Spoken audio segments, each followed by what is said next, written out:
Bismillahirrahmanirrahim. Assalamualaikum warahmatullahi wabarakatuh.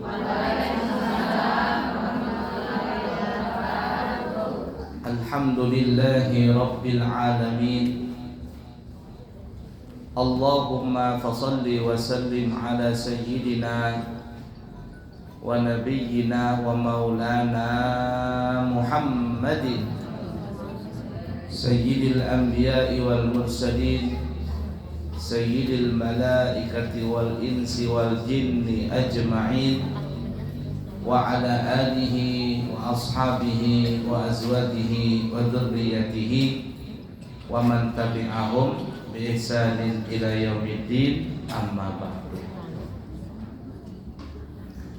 Bapak Ibu para jemaah sekalian yang disayangi Allah dan dicintai Allah, sebelum kita masuk dalam pembahasan, ada sedikit informasi. Yang pertama, pesantren kita Al-Islami Nurul Anwar tahun ini sudah siap menerima santri baru. Pesantren kita adalah pesantren yang resmi yang memiliki jenjang sekolah SD, SMP, SMA atau ula, wusta, dan ulya. Pesantren kita adalah pesantren yang diizinkan untuk mengeluarkan ijazah resmi, bukan paket ya, resmi. Yang ijazah ini bisa digunakan kepada anak yang lulus itu untuk sekolah melanjutkan ke jenjang yang lain. Dan beberapa santri kami itu sudah ada yang sekolah di perguruan tinggi Samarinda, Balikpapan, di Jawa. Dan insya Allah nanti setelah Idul Fitri ada 3 santri putri yang mendapatkan beasiswa untuk sekolah di Universitas Al-Quran yang ada di Jakarta. Dan insya Allah setelah Idul Fitri juga, perkiraan di akhir April, kami akan memberangkatkan 4 orang santri putra kami sekolah Hadramaut untuk menimba ilmu di Universitas Hadramaut yang ada di negara Yaman. Oleh karenanya, siapa tahu ibu-ibu, bapak-bapak ingin menyekolahkan anaknya di pesantren kami terima dari umur 7 tahun. Asalkan anaknya mandiri dan jangan bermasalah. Karena kebanyakan orang menyekolahkan anaknya ke pesantren itu biasanya anak yang sudah bermasalah, yang sudah bisa ngerokok, yang sudah bisa trek-trekan, yang sudah bisa pacaran, yang ngomongnya kasar, baru dimasukkan ke pesantren. Emangnya pesantren itu bengkel mobil atau apa? Coba anak yang paling pintar, yang paling cerdas, yang kuat hafalannya dimasukkan di pesantren. Pesantren itu kan untuk mencetak ulama. Jadi kiai, jadi ulama, amilin, itu tujuannya. Tapi orang kita ini terkadang ya tadi, anaknya sudah bermasalah, ujung-ujungnya masuk pesantren. Jadi pesantren itu kayak bengkel aja.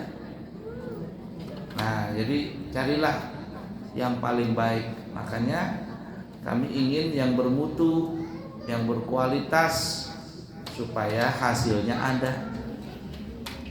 Tapi kalau anak-anak yang bandel dan macam-macam, paling-paling setahun berhenti. Kenapa? Karena memang niatnya itu bukan untuk menjadi ulama, tetapi karena pelarian saja. Ini tadi baru saya dapat kiriman video daerah tertib sini, sekolah tertib sini. Ada lihat sudah? Hah? Sudah tersebar. Nah, kan ya? Tuh. Terlambat beritanya. Oh ya sudah ya. Kan ya? Sudah. Itu berbahaya sekali. Itu yang di Bebulu kemarin, anak umum membunuh satu keluarga. Tuh. Jangan model-model seperti itu disekolahkan ke pesantren, habis anak santri yang baik-baik dibulinya nanti. Makanya kami tegas di pesantren itu supaya tidak ada lagi yang muncul-muncul.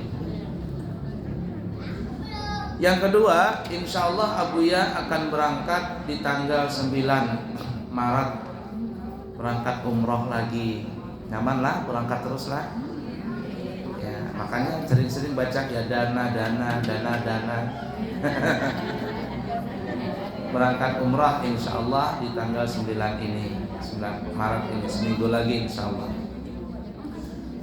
Bagi ibu-ibu yang kepingin berangkat umrah atau keluarga di bulan Maret ini awal puasa, ada keberangkatan 12 hari, pesawatnya Garuda, itu sudah dari Balikpapan ya, berangkatnya harganya 33 juta rupiah.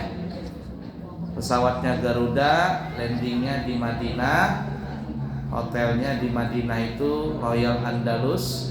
Turun dari hotel sudah pelataran Masjid Nabawi. Kemudian di Mekah Sawahidul Khair, kurang lebih ada 200 meter dari pelataran Masjidil Haram atau WC3 yang dikenal WC2 atau WC3. Ibu-ibu yang kepingin berangkat atau ada teman atau ada siapa keluarga, daripada mahal-mahal 38 juta, 40 juta, hotelnya sama, lebih baik sama kami, insya Allah harganya lebih murah. Ya, setelah Idul Fitri, insya Allah nanti ada keberangkatan lagi. Abuya insya Allah berangkat lagi. Mudah-mudahan di tanggal 16 Syawal itu ada keberangkatan umrah lagi. Harganya 32 juta dari Balikpapan sudah. Pesawatnya Garuda juga atau Saudi atau Qatar. Ya, jadi pesawatnya yang enak-enak semua. Nah, daripada 38 juta, makanya terkadang saya ada tanya, berapa? 38 juta. Mana hotelnya? Jauh katanya. Bah, kata saya, kenapa enggak sama saya? Enggak tahu katanya. Nah, itu dia. Kasihan. Mana berangkat dulu kurang mencicil, akhirnya sampai 45 juta harganya. Kasihan. Masa umrah bercicil berhutang? Berbunga pulang. Ya, baiklah ya. Dan siapa tahu ada yang kepingin berangkat haji furada, tahun ini kita buka 210 juta. Siapa tahu ibu-ibu cangkul di belakang rumah dapat emas 20 kilo. Nah, amin. Ya, langsung berangkat haji. Jangan ditukarkan ke mobil kemana-mana. Ya, berangkat haji. Nah, 210 juta. Tapi kalau bulan Ramadan nanti baru mendaftar, harganya naik menjadi 250 juta. Ya, sekarang 210 juta. Nah, kabari teman-teman yang sugi-sugi itu ya. Setelah hendak berangkat haji, insya Allah kita bantu langsung berangkat. Hotelnya di Mekah Hilton. Nah, Hilton itu turun dari hotel sudah langsung pelataran Masjidil Haram. Kalau di Mekah ya bintang 5 juga pas hotelnya. Nah, boleh? Nah, nanti saya besok insya Allah ngelobi lagi. Siapa tahu ada bisa berangkat dulu baru bayar belakangan, tapi tanpa bunga. Mungkin DP 15 juta begitu kan ya. Nanti pulangnya baru nyicil tanpa bunga. Mudah-mudahan nanti bisa dibantu untuk jamaah kita. Ya. Daripada kredit yang lain, kredit ini dapat pahala tanpa bunga. Mudah-mudahan nanti diizinkan. Karena travelnya kemarin bilang Kita ada yang mau berangkat, kita bantu dulu berangkat. Nanti belakangan kita baru nyicil. Meninggal lunas berarti. Mudah-mudahan jangan meninggal.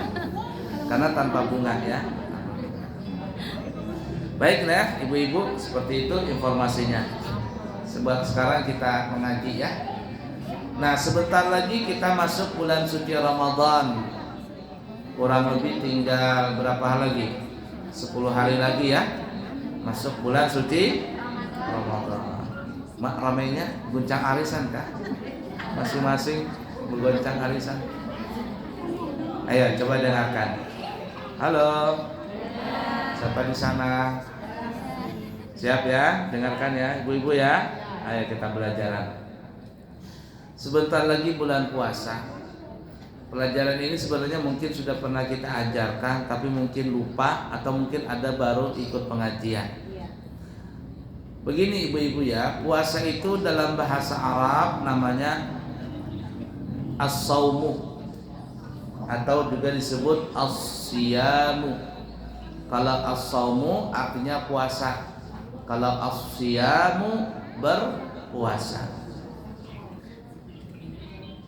Puasa itu dalam ilmu syar'an, dalam pandangan ilmu syariat adalah definisinya al-imsaku an jami'il muftirati min tulu'il fajri ila ghurubis syamsi. Perhatikan ini.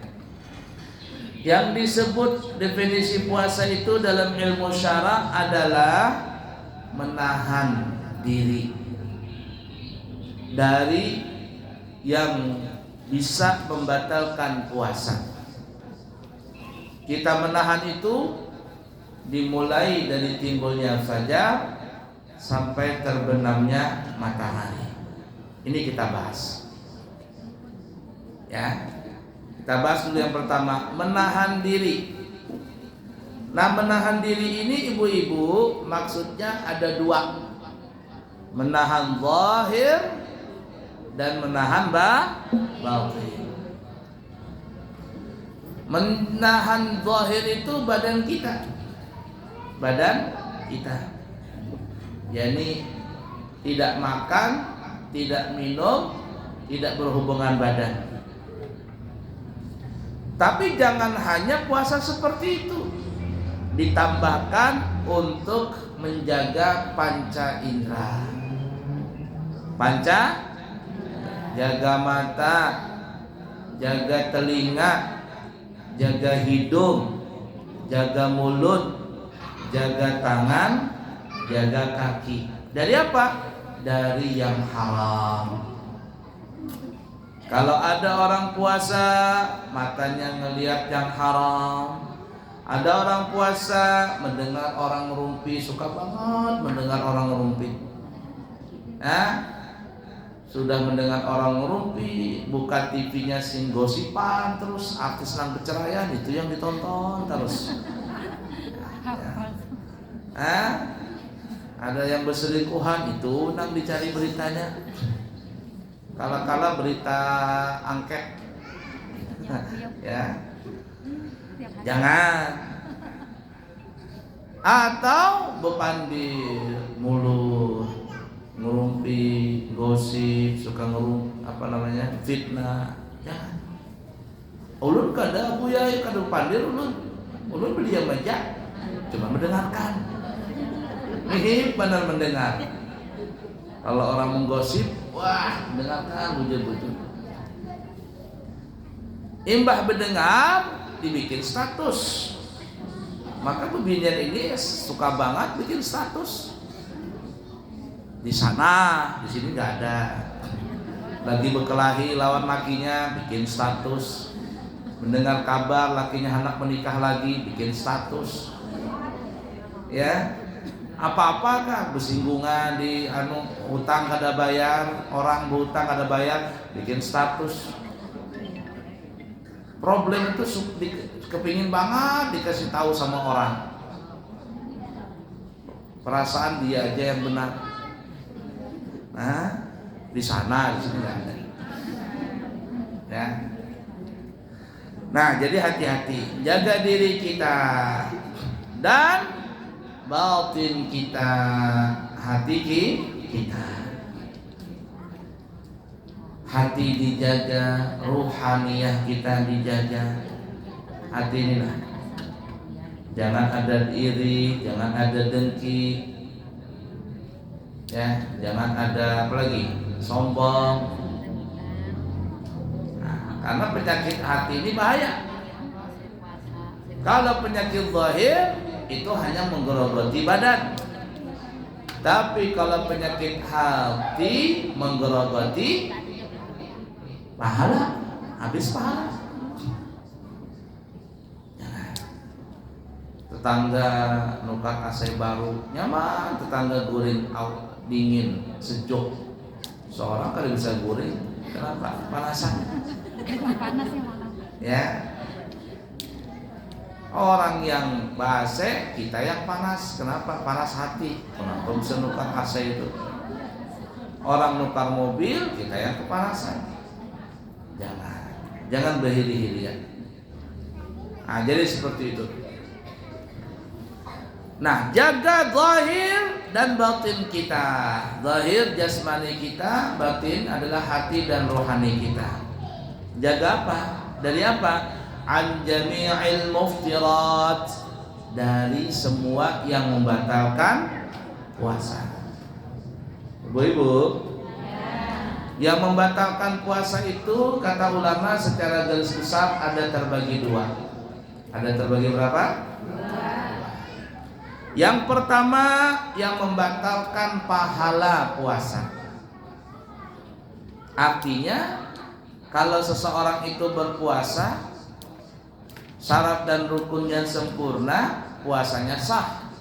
Arti sah itu tidak wajib mengqadha. Tapi karena dia bikin masalah mengerjakan yang membatalkan pahala puasa, maka pahalanya habis. Itu yang dikatakan oleh Nabi kita, kam min shaimin laisa lahu min shiyamihi illa al-ju'u wal 'atashu. Berapa banyak orang yang puasa tapi dia tidak mendapatkan apa-apa, hanya melainkan mendapatkan lapar dan dahaga. Puasa dari makan dan minum, tapi mulutnya nggak puasa. Ya, kata Ustadz siapa namanya itu, Dasakati, sampai begitu-gitu beliau. Ya, itu di sana, di sini nggak ada. Kalau sudah ngomong, apalagi kalau ngomongin orang, sampai mulutnya ikut-ikut juga. Kalau nunjuk orang. Dan hebatnya kalau sedang gosip, bicaranya kalau semakin pelan itu semakin dahsyat itu. Ketika suaranya semakin pelan, itu ceritanya semakin dahsyat.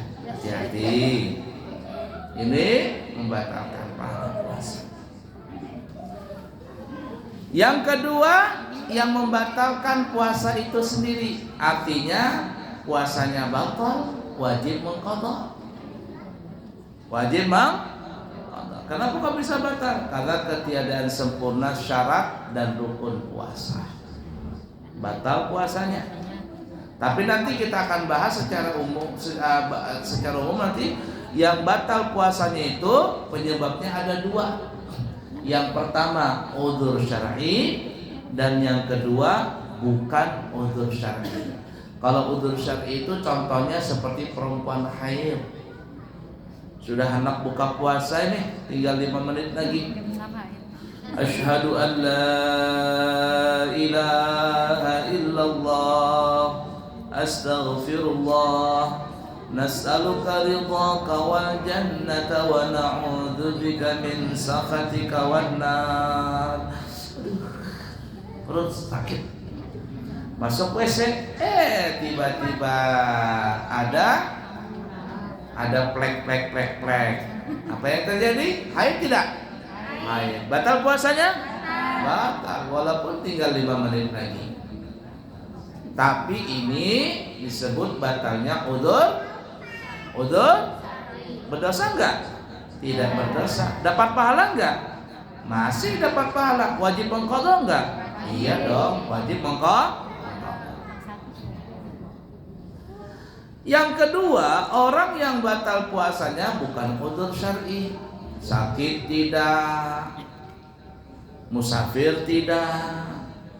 Ya, apalagi tidak ada udzur tapi nggak mau puasa. Bahkan makan bakso di pasar, ceweknya dengan cowoknya makan bakso. Mbak, sampai makan bakso? Iya mas. Kenapa? Lagi haid. Oh, sampai mas makan bakso juga? Iya. Kenapa? Haid juga kan? Ini si cowoknya ini tidak boleh. Kenapa? Karena dia bukan udzur syar'i. Udah dipaham kira-kira? Nah, sekarang kita rincikan. Mudah-mudahan cukup waktu ini. Tadi kita sebutkan yang membatalkan puasa itu secara garis umum ada terbagi berapa, Bu? 2. Yang pertama yang membatalkan, yang membatalkan, lupa baru aja sampai 2 menit. Yang membatalkan pahala. Ada berapa yang membatalkan pahala itu? Nah, para ulama ahlul fikih mengatakan yang membatalkan pahala puasa itu ada 6. Khamsun yuftirna shaim. Dalam hadis, dan nanti ada diambil dari 2 hadis. Hadis yang pertama riwayat Imam Dailami, ada 5 perkara yang membatalkan pahala puasa. 5 nih, dalam hadis pertama ada 5 kata Nabi. Al-ghibatu, ngomongin orang. Zaman dulu bahasanya mulutmu adalah harimaumu. Sekarang berubah menjadi jempolmu adalah harimaumu. 1, hati-hati. Al-ghibatu wan namimatu, adu domba, provokator. Berpandir ke sana lain, berpandir ke sini lain, berkelahian orang gara-gara dia.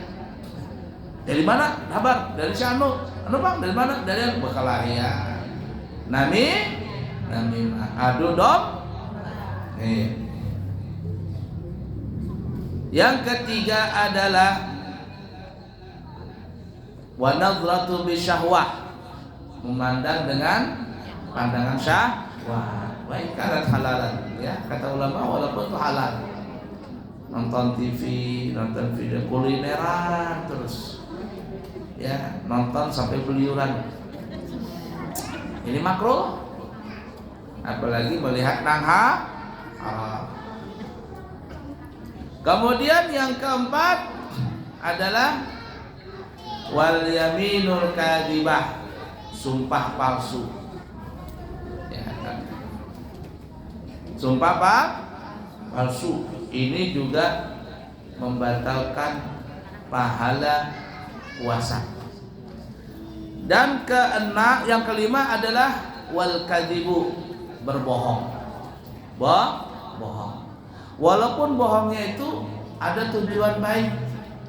Bagaimana berbohong tujuan baik? Umpama ibu-ibu berdandan sudah, pakai baju, masya Allah, jilbabnya hanya tulang berkembang-kembang.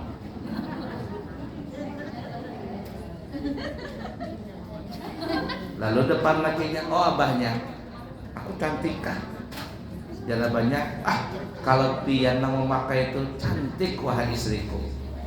Dipuji lawan laki, jar lakinya pret katanya. Artinya memuji bini tapi berbohong nih. Ya, maka itu mengurangi pahala. Apalagi orang berbini 2, bini 3, raja mengerampus kan. Ya, raja Kenapa? Karena memang perempuan itu suka dibohongin. Dia lebih senang dibohongin daripada bicara jujur sesuai dengan fakta. Lebih dibohongin. Ya, tapi dalam masalah puasa sebaiknya jangan. Ya, hati-hati berbohong. Ada anaknya berjalan, hei diam, atau menangis, sih ada orang gila, ada orang gila, ditakut-takutin anaknya. Itu sugesti jelek. Nanti jangan salahkan kalau Gandal anaknya suka berbohong. Mamanya juga pak ngelajari berbohong terus. Apa yang terjadi? Ini mengurangi pahala. Berapa sudah tadi? 5 sudah. Nah itu. Gibah, bohong, sumpah palsu, memandang dengan syahwat, dan yang kelima apa tadi? Adu domba. Yang keenam disebutkan dalam hadis Bukhari atau dalam hadis Muslim, kata Nabi, man lam yada' qawla zur wal amala bihi falaysa lillahi hajatun fi ayyada'a ta'amahu wa syarabah.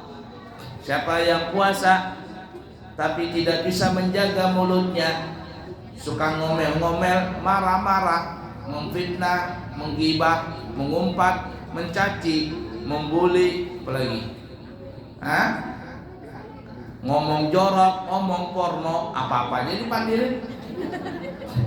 Berkumpulan begitu, bubuhan janda ini di sini tidak ada di sana. Ya, bubuhan janda apa-apa kan dipandirin tuh lah. Maka ini kalau sudah bubuhannya terkumpul, bubuhan ini sakit mendengar, nakir mendengar, ngerinya bahasanya. Banyak, tidak boleh. Ngomong jorok nggak boleh, mengumpat orang nggak boleh, mencaci orang tidak boleh. Nah, jadi 6 nih yang membatalkan pahala puasa. Dijaga yang 6 tadi, maksudnya hindari yang 6 tadi, jangan sampai kita melakukan itu.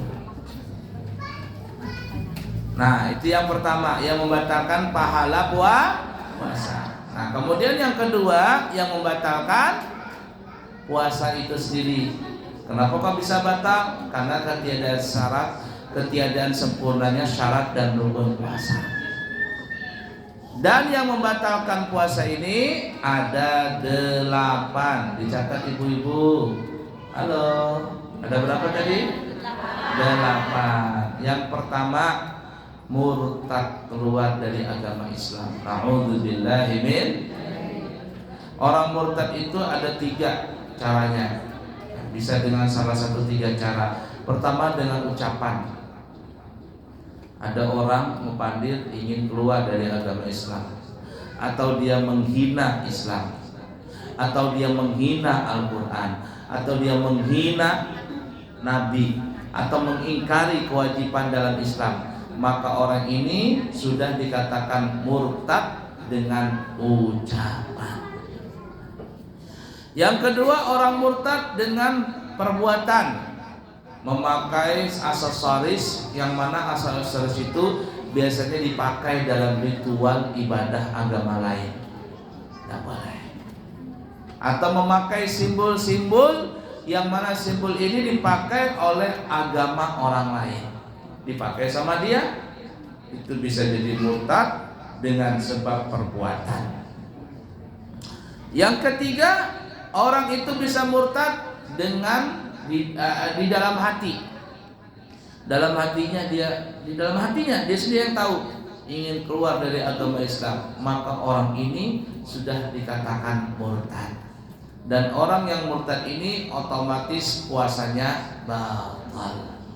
Walaupun dia murtad jam 9 pagi, lalu dia bertobat masuk Islam kembali jam 10 pagi, antara jam 9 dengan jam 10 tidak ada makan, tidak minum, maka puasanya tetap batal. Bisa dipahami kira-kira? Bagaimana kalau memelihara tuyul, susu ngesot, babi ngepet, parakah, tali pocong perawan, jenglot, kolor hijau, botol hijau, gundurwo, kakek gayung, nenek gayung, kakek cangkul, ada hantu macam-macam di Indonesia ini. Berjualan, berjampi-jampi, berjualan jampi-jampi, atau menjampi lakinya supaya tunduk. Sampai dibikin filmnya judulnya Nasi Kangkang. Ada filmnya di Malaysia, nasi kangkang apa? Dikangkangi nasi tadi sampai keluar sesuatu, dikasihkan lawan laki, mati dia hantu binian begini. Ini sih udah dipaham kira-kira? Ini batal puasa tadi, ya, murtad. Yang kedua gila. Banyak tuh orang gila bu. Itu banyak. Gara-gara kalah pilkada. Sebenarnya bukan gila ya, stres saja. Tapi mirip gila. Sudah pakai jas, buku piang, kayak mau dilantik. Ya. Sekalinya kalah, stres, kebanyakan duit keluar. Dapatlah serangan pajar kemarin. Ada yang 300, 400, kalah. Ada orang kada duitan, fotonya aja lucu, komeng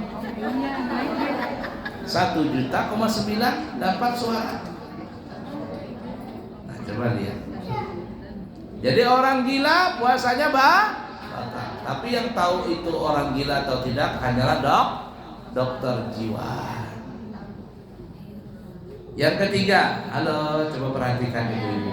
Ini penting loh, daripada sampai bicara jauh-jauh, berjalan, bermobil, berongkos semuanya, datang ke seluruh panggilan rumah saya.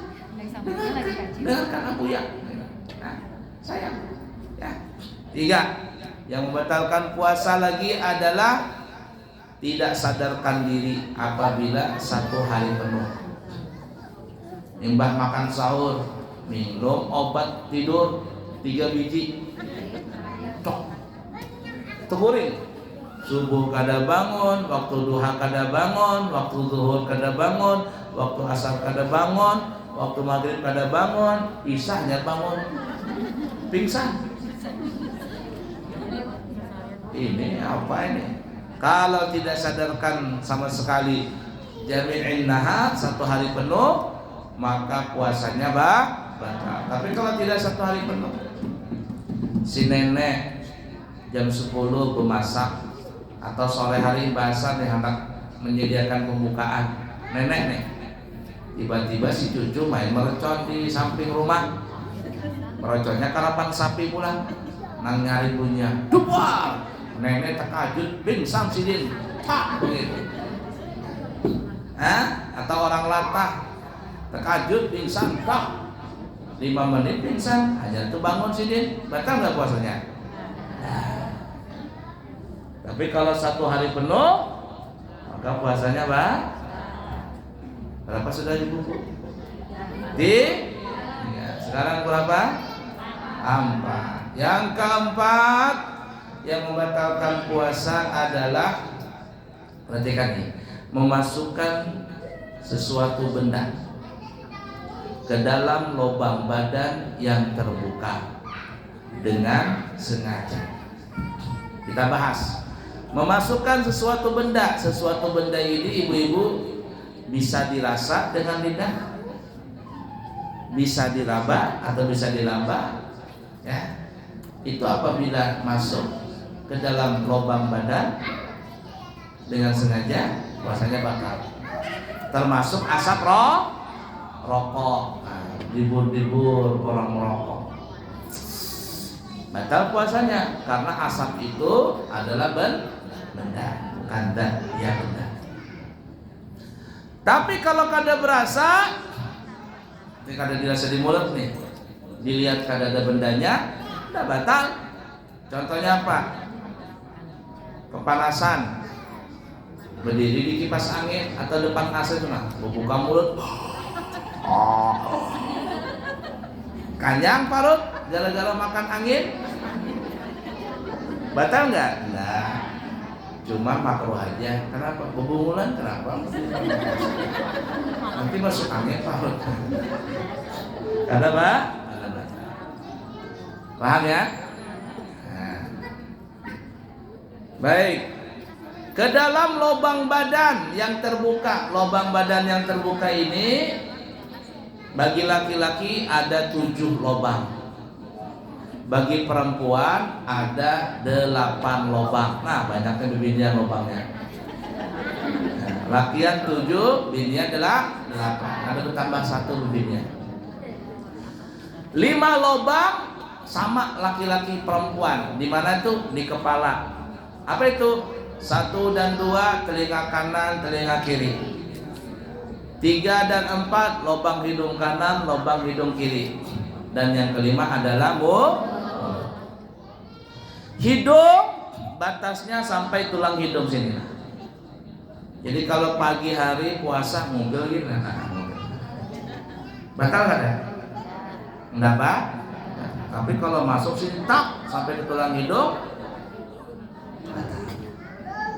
ngorek kuping, nggak batal. Tapi sampai satu ruas nih, kelingking nih. Nah, ini segini, nah segini aja separuh. Jadi kalau begini-gini nggak batal. Tapi kalau pakai ke tempat, tok masuk sampai segini, berarti sampai segini, umur panjangnya. Maka puasanya batal. Walaupun sebagian ulama mengatakan telinga itu bukan lubang terbuka. Telinga itu lubang tutup. Lah buktinya kadang ada orang merokok, kemudian keluar asapnya dari telinga. Adalah laki pian adalah bisa merokok begitu. Coba datangi, oh abahnya, bisakah pian merokok asapnya keluar dari telinga? Kan bisa.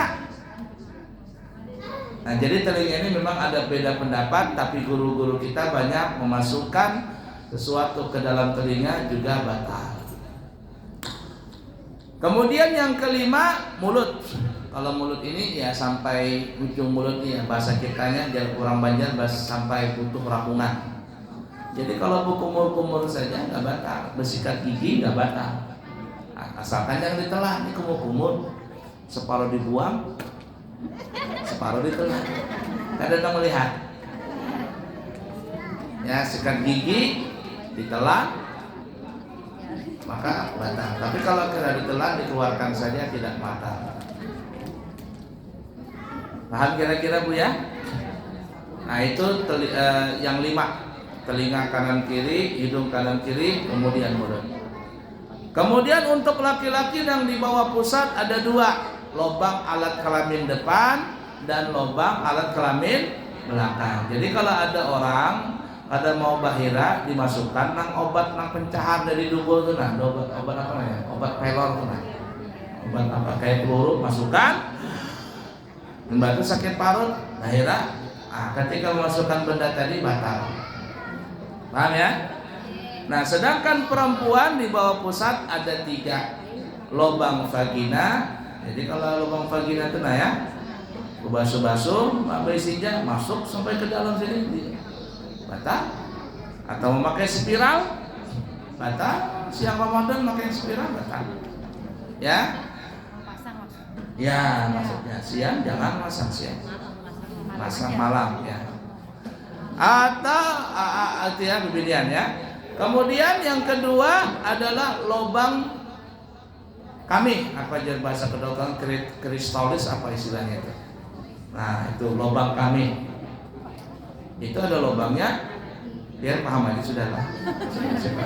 Itu jangan dimasukkan. Makanya kalau orang bibinya tuh kadang mau kami itu dimasukkan dokter selang, tak dicucuknya, tak hanya kami. Nasallahu alaihi wasallam. Dan yang ketiga adalah lubang paham kira-kira? Nah, jadi lakian ada 7 lubang, bibirnya ada 8 lubang.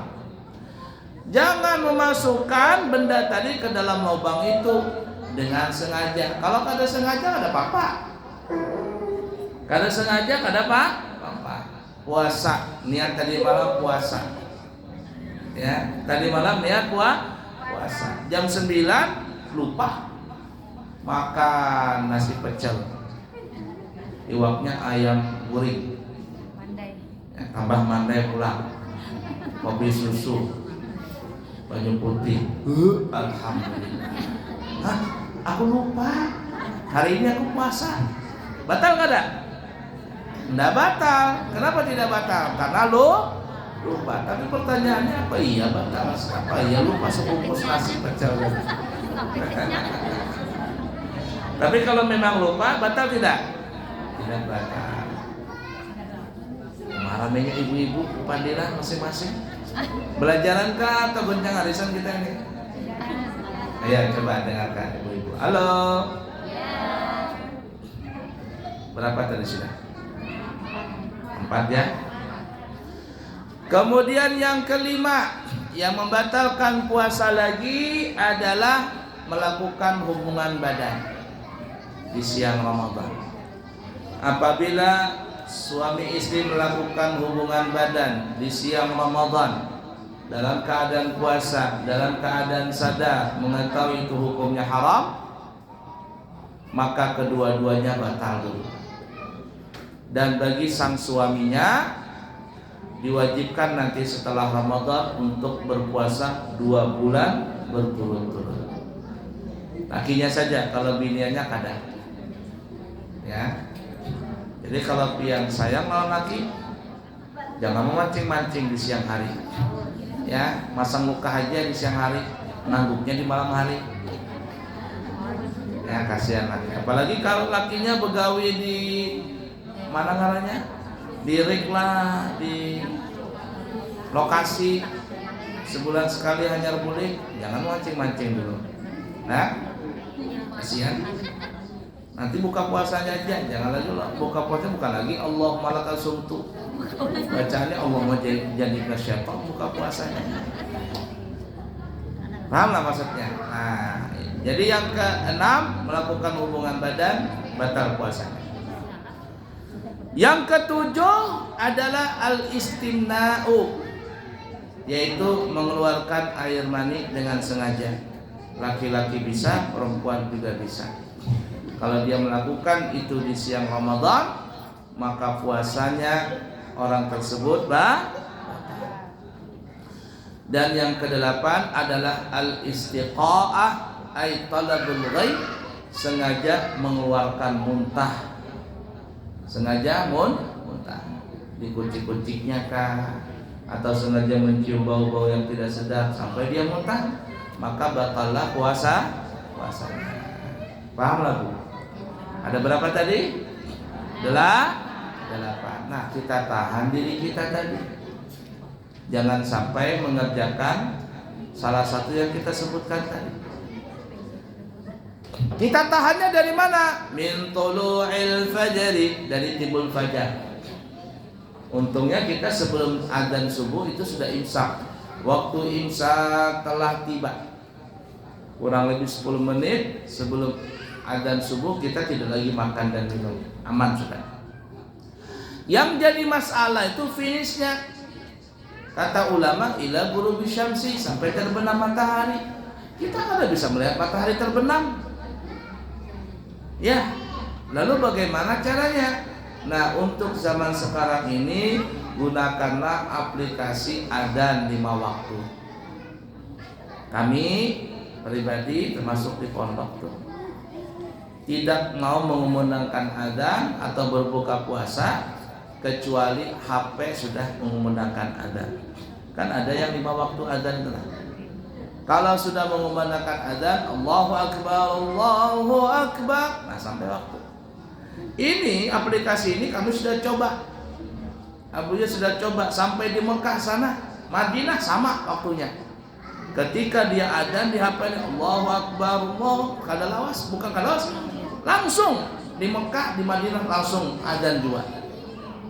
Artinya aplikasi adzan 5 waktu yang ada di HP Android itu insya Allah bisa kita pastikan tepat waktu.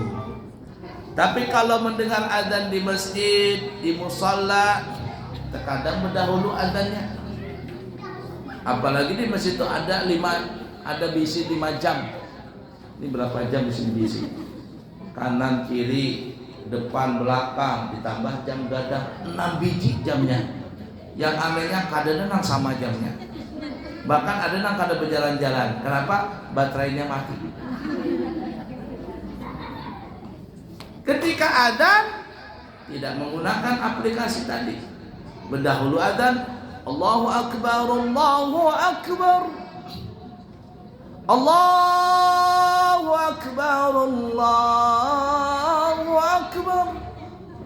Kita di rumah berbuka puasa. Ternyata yang adzan tadi kecepatan 5 menit. Apa yang terjadi? Puasa kita di rumah udah dipaham kira-kira? Aduh, habis waktu dah. Ya, tanya jawab. Habis waktunya. Baik, ya. Silakan kalau ada yang bertanya.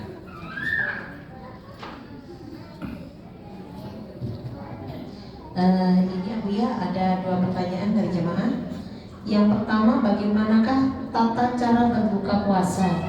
Karena ada yang membaca doa Allahumma lakasumtu itu di awal sebelum berbuka, atau ada yang membaca sesudah. Baik. Pertanyaan pertama Abu ya. Ada satu lagi Abu ya.